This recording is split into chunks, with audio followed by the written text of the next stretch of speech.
はい、どうも、しんです。本日もアークサバイバルアセンディットやっていきます。本日はですね、衛星チュートリアル、超生物を見出せ、衛星版突然変異徹底解説、ライト版をお送りいたします。今回ですね、リクエストをいただきまして、ちょっと予定よりは早いんですが、ライト版ということで、衛星になって変更になったシステムを含めて突然変異についてご紹介していきます。アークサバイバルアセンディットになりまして、生物のステータスにも変更が入っております。突然変異システム自体は大きく変更されたわけではないんですが、生物のステータスに関して変更が入ったことによって突然変異も変わってきておりますし、超生物の生み出しに関しても変わってきている部分がございますので、今回は ASA での変更点を中心にギュッと要点をまとめたライト版という形でお送りいたします。前半生物のステータスの変更点について、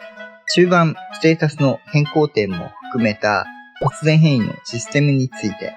後半でそれらすべてを含めた超生物の生み出し方についてご紹介していきます。ぜひ最後までご覧いただければと思います。普段ですね、アークについてトラップ動画、建築動画、冒険動画、ニュース速報的な情報発信であったり、チュートリアル、アークストーリーなど、アークを楽しむコンテンツをご紹介しております。ちょっとでも面白かったよとか、役に立ったよとかございましたら、ぜひ高評価、チャンネル登録よろしくお願いいたします。では、本編、どうぞ。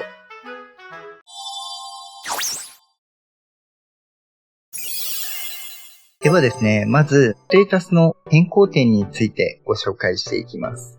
アークサバイバルアセンディットになりまして、移動という項目がなくなりました。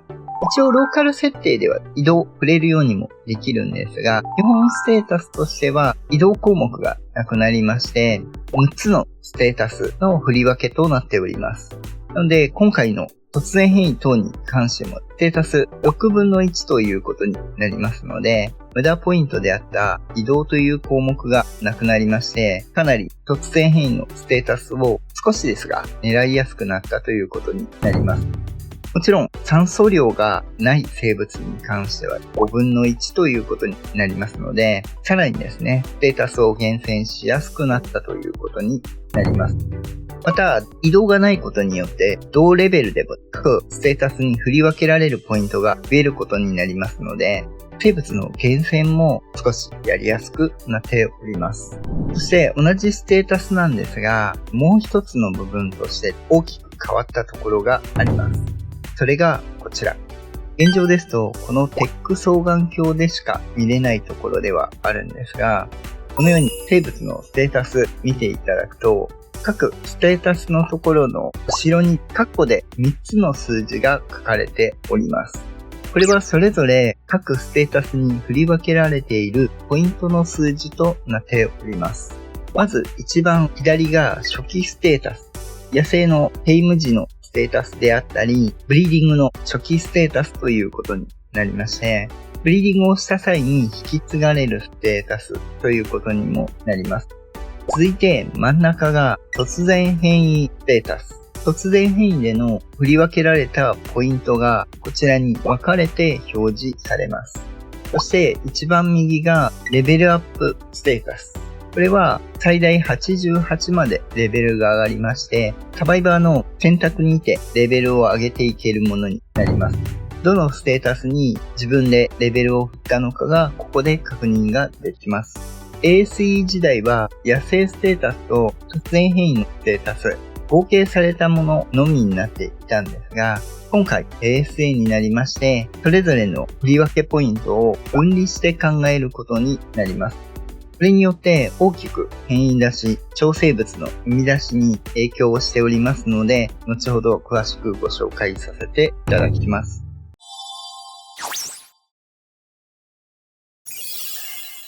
では続いてですね、先ほどのステータスの変更を含めた突然変異のシステムについてご紹介していきます。こちらは詳しく説明すると長くなってしまいますので、今回ギュッとまとめたものをご用意しましたので、まずはこちらをご確認ください。突然変異について解説していきます。稀に両親よりも高いステータスを持った子が生まれることがあります。これを突然変異と言います。突然変異1回につき1つのステータスが変化します。1回の交配で最大3回変異する可能性があります。変異が発生すると親から引き継いだステータスにプラスして2レベル分上昇します。例、父親のステータスと母親のステータスと子のステータス、酸素について変異が入っています。今回母親のステータス36ポイント引き継ぎました。36ポイント690に変異ポイントにプラスされ720になっています。突然変異の確率。子供ごとに合計3つの新しい突然変異が発生する可能性があります。1回の交配で突然変異が1回以上発生する可能性は 7.31%、2回以上発生する可能性は 0.1844%、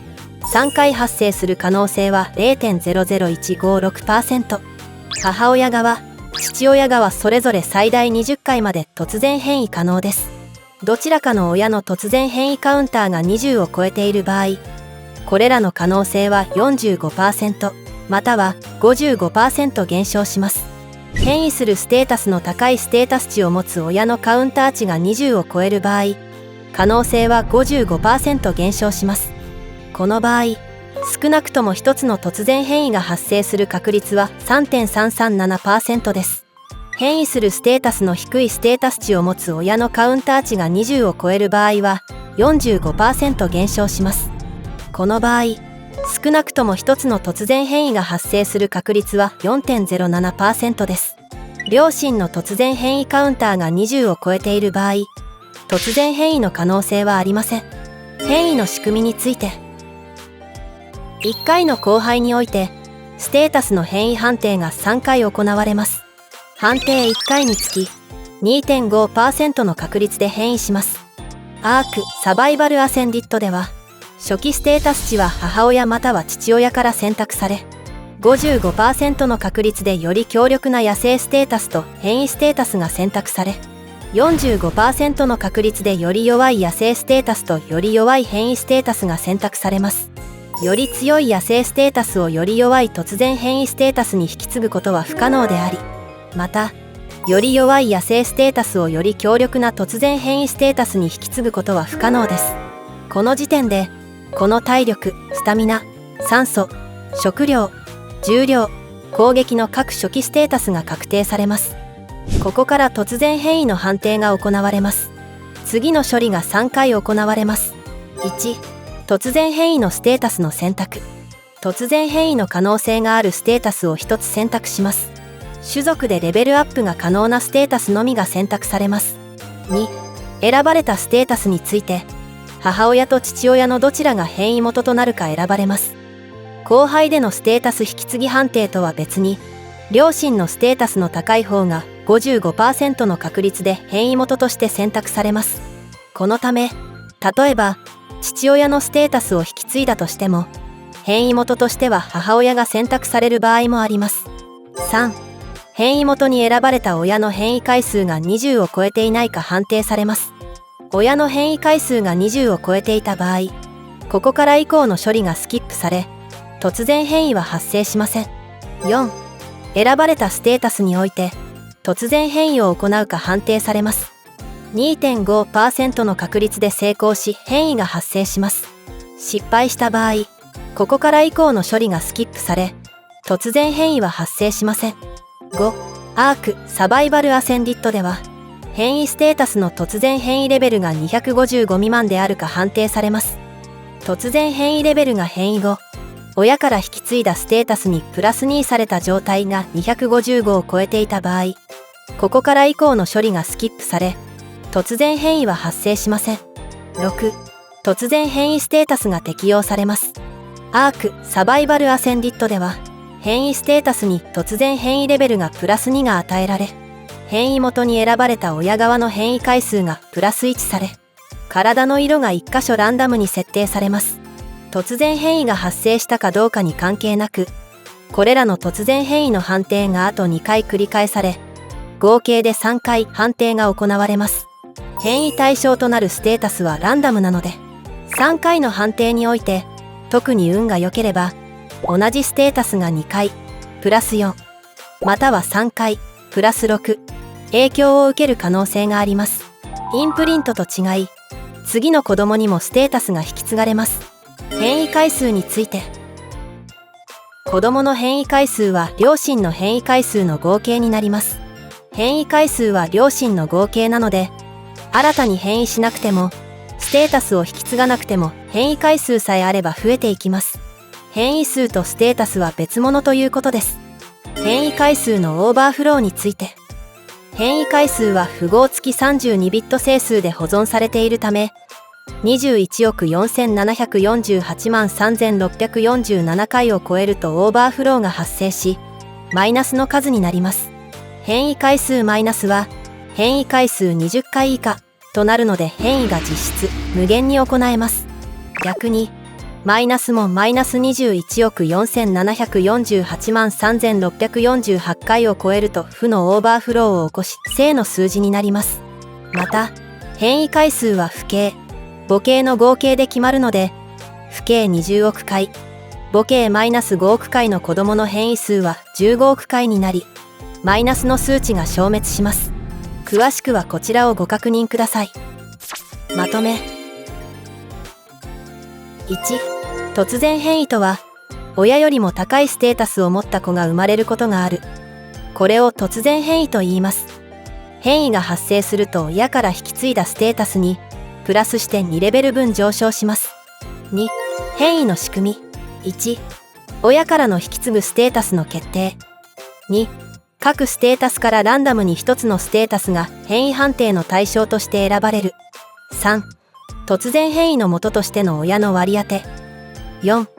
選ばれたステータスにおいて突然変異を行うか判定されます。5、突然変異ステータスが適用されます。6、2から5をさらに2回繰り返す。1回の交配で1回以上変異する可能性は 7.31% となります。3、変異回数について。子供の変異回数は両親の変異回数の合計になります。変異回数とステータスは別物となります。変異回数は21億4748万3647回を超えるとオーバーフローが発生し、マイナスの数になります。変異回数マイナスは変異回数20回以下となるので変異が実質無限に行えます。ということになっております。少しですね、文章のみになりますので、よくわからないよという場合は、以前ご紹介しております最強生物への道、ブリーディング編をご確認いただければと思います。また、オーバーフローについても別途ご紹介している動画ございますので、オーバーフロー気になられる方は、ぜひそちらご確認いただければと思います。オーバーフローに関しては特に変更点ございませんので、そのままご活用いただけます。1点追加としてですね、最近寄せられた情報なんですが、両親ともに10億7374万1824の子供を産ませるとですね、ちょうどマイナス21億4748万3848になりまして、ギリギリアンダーフローを起こさずにオーバーフローすることができます。もちろんその数値だと変異出し可能のようでございますので、ここから少しでもマイナスに入ってしまうとアンダーフローを起こしてしまうので、プラスのこと合わせないといけない部分はあるんですが、マイナス21億4748万3848はまだマイナスの数値になっているようですので、最短の個数で作ってみても面白いかと思います。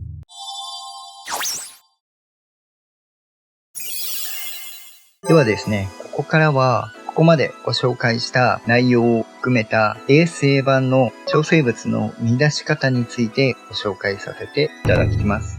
今回のご紹介は公式上限レベル450を想定した上でのご紹介となりますので、ローカルの場合や上限レベルを変更されている場合は少し変わってくる部分がございます。あらかじめご了承いただければと思います。今回は主に平行点を中心とした要点のみをご紹介していきますので、超生物の見出しについて詳しく知りたいよっていう方は、以前最強生物の見出しご紹介しておりますので、ぜひご確認いただければと思います。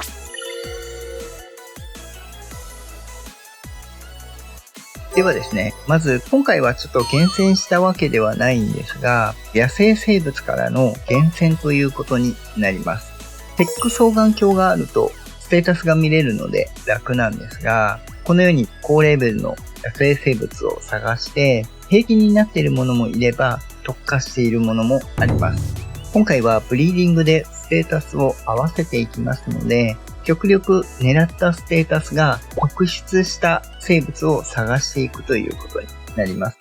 ただし、先ほどご案内した通り、移動速度の部分がなくなったことによって、基本的な初期ステータスっていうのが他にポイントを振られているので、ASE よりもポイントは高く出やすくなっております。割と40ポイントを超えてくる生物っていうのも高レベルでは多くなってきますので、どちらかというと目指すのは50ポイントのあたりを目指していくことになっていきます。今回ですね、このポイントが野生ステータスと突然変異ステータスに分かれたことによりまして、それぞれ初期ステータスの引き継ぎと変異ステータスの引き継ぎが発生します。これによって先ほどの厳選の部分に関して、例えば今回酸素量としては36ポイントになっているんですが、酸素量伸ばすことないんであれなんですけども、より高い初期ステータスを獲得した場合に、そのステータスに変異ポイントを当てることができるようになります。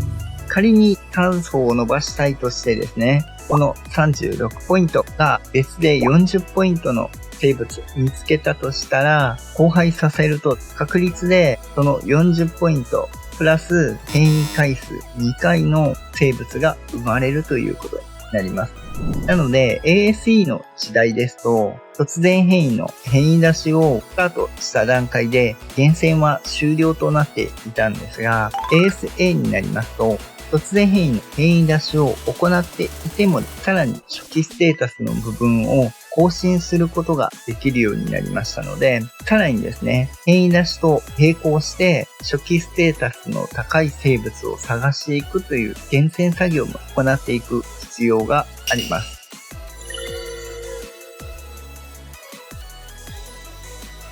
ここからが公式などのレベル上限を設定されているところに限ってのお話になってくるんですが、ステータスが6項目あります。これにあたって野生生物でテイムした場合に、それぞれランダムに各ステータスにレベル分が振られております。ただし、すべてのステータスにポイントがある必要がない生物というのもあります。例えば、ボス戦で使うレックス君とかであれば、体力と近接攻撃力があれば、他のステータスは不要となります。そこにポイントが振られていることによってですね、レベル上限に近くなった場合に、無駄なポイントということになってしまいます。その時に必要とするのが、このレベル1の生物です。すべてのポイントが0の状態がレベル1となります。この生物を作ることによって、必要なところ以外のポイントを0にすることができるので、上げれるポイント449をフルで必要なポイントのみに振ることができるようになります。まずこのレベル1を作るために必要なのが、このように低レベル。今回これはレベル5で低群効果が入って7になった生物です。特にレベル5でなくてもいいんですが、どこかしらのステータスが0の生物っていうのを集めて、それを交配させて、すべてのステータスを0で引き継げる生物を作っていくということになります。ただし、これに関しては、高いステータスを 55% の確率で引き継ぐ。低いレベルのステータスを 45% の確率で引き継ぐという部分がございますので、0ポイントのステータスを引き継ぐっていうのが結構難しいです。確率なので運次第ではあるんですが、これはこれで結構大変な構成の手段ということになります。ただ頑張って作るとですね、より最強の生物を作るのに近づけますので、ぜひ作ってみてはいかがでしょうか。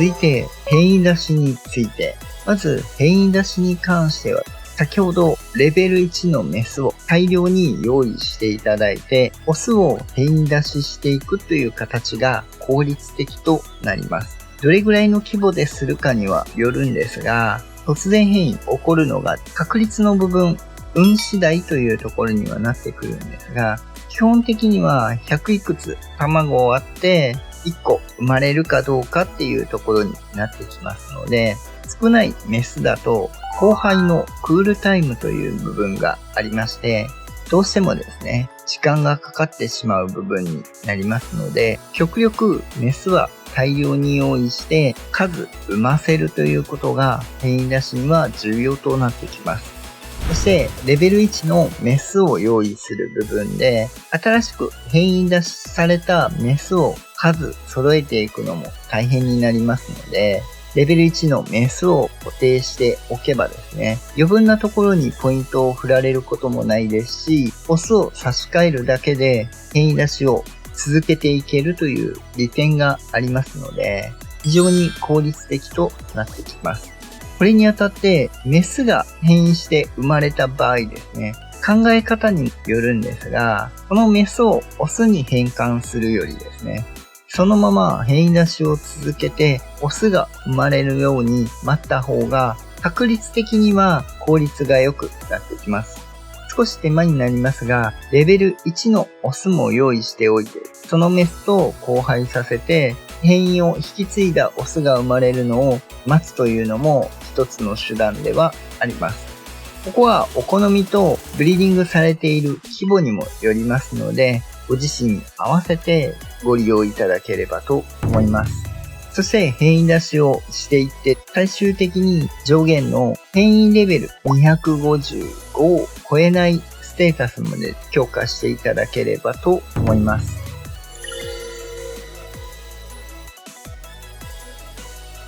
そしてこの手段に関してですね、オスのステータスなんですが、2つの手段があります。統合型と分離型ということになるんですが、例えばギガントラプトルの場合、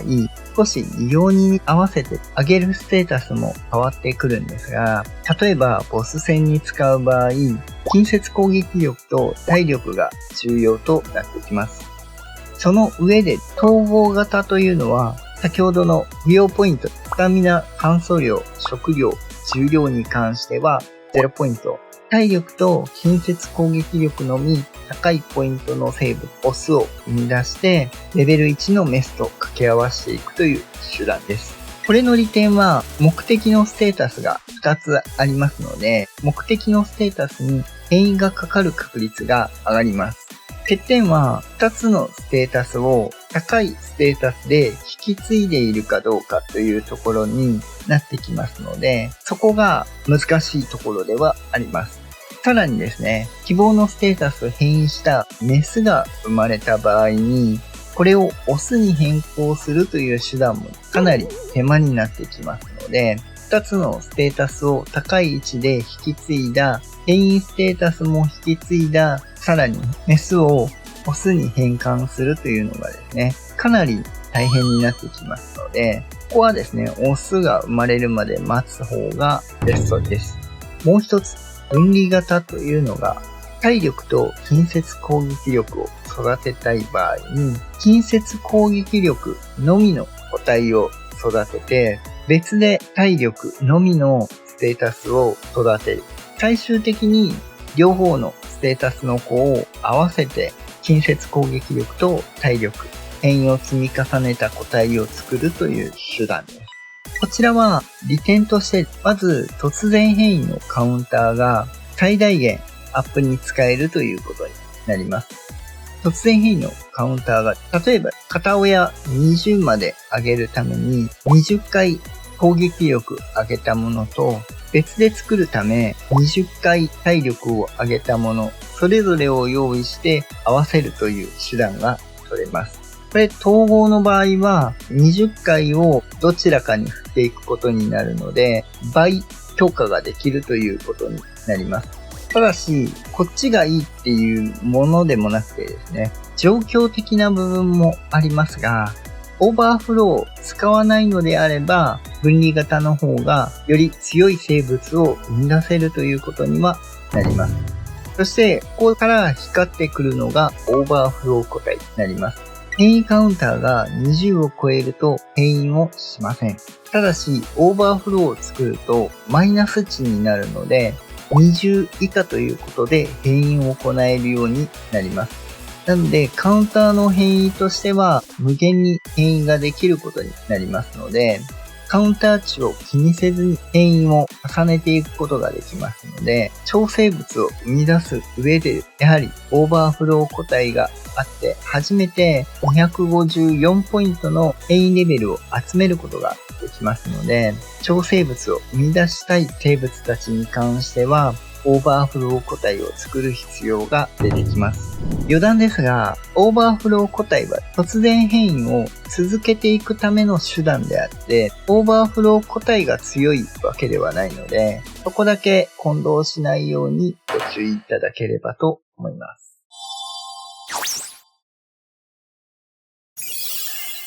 はい、ではいかがでしたでしょうか。本日はですね、ASA チュートリアル超生物を生み出せASA 版突然変異徹底解説ライト版をお送りいたしました。今回ですね、ASA になりまして変更となったステータスを中心に超生物の生み出し方についてご紹介していきました。なかなかですね、ASA 時代よりも変異出しがやりやすくなった面と、さらに強い生物が生み出せるようになってきた部分もございますし、初期ステータスを差し替えれるようになったことによって、厳選も変異出しと併用で続けていくという部分もございますので、さらにやりやすくなった割には、エンドコンテンツとしての要素も深くなった、なかなかすごく考えられたシステムになっておりますので、ASA、今はまだアイランドですが、ここからどんどん新マップ出てまいりますので、ぜひ変異出し、今から頑張って最強生物を生み出してみるのも面白いかと思います。またですね、パソコンを買い替えましたら、詳しく各チュートリアルお送りしていこうかと思っておりますので、お楽しみにお待ちいただければと思います。では本日は以上となります。アークについて困ったことがあれば、ここのチャンネルに来れば解決できるチャンネルを目指して頑張っておりますので、ぜひ高評価、チャンネル登録よろしくお願いいたします。応援したいよっていう方はメンバー登録もよろしくお願いいたします。その他、Twitter や Discord などアークに関わる情報発信、コミュニティなども行っておりますので、詳しくは説明欄ご確認いただければと思います。また次回お会いいたしましょう。バイバイ。